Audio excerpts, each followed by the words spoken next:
Hey everyone, welcome back to Endless Money Pits. This is a 2008 Yamaha XT250, and today I'll show you how to replace the foot pegs. A friend of mine got this bike pretty cheap, but it's had a rough life, so I'm replacing some of the worn out and broken parts for him. The foot pegs on this bike aren't bent or broken, they're just really rusty, and the owner opted for new ones to make the bike look better. They're pretty simple to replace, so let's get to it. Here are the tools that I used for this job. Really old plastic mallet, needle nose pliers, and standard pliers. For this job I also needed a rag, waterproof grease, coarse steel wool, spray lubricant, gloves, a couple cotter pins, those ones, and a set of new foot pegs. There are links in the description for everything I used.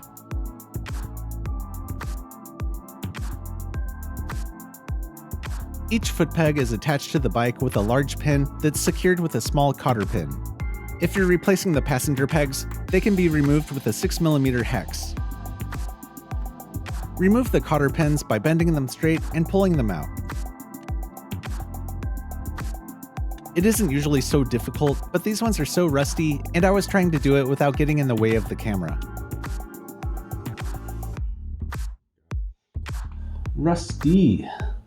I pressed the foot peg inward as I pushed the main pin out to counter any spring pressure, but there wasn't much.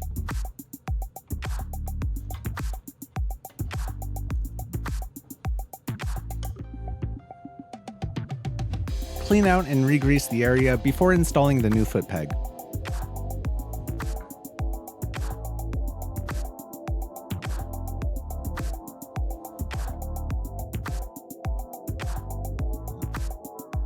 I wiped off the loose stuff and used steel wool to clean off the rest, but it certainly isn't perfect.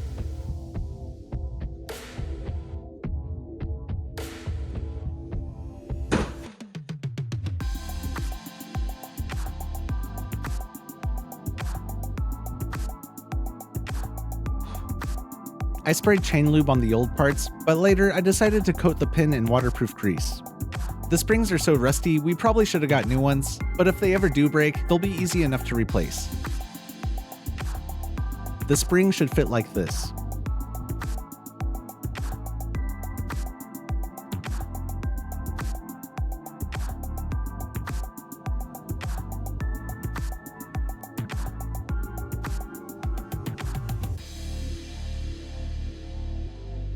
A little too much on there.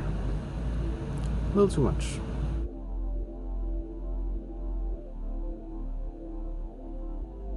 Hold the foot peg in place and slide the main pin through.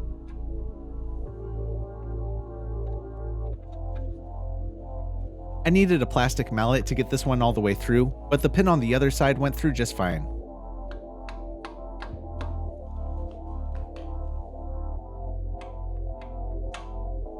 Insert a new cotter pin and bend it so it won't fall out. The ones I used were a little long, and I guess I could have trimmed them, but they'll be fine.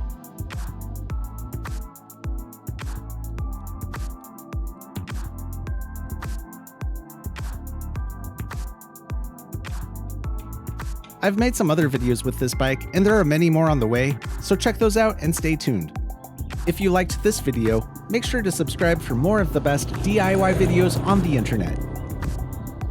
And until next time, just keep throwing money at it.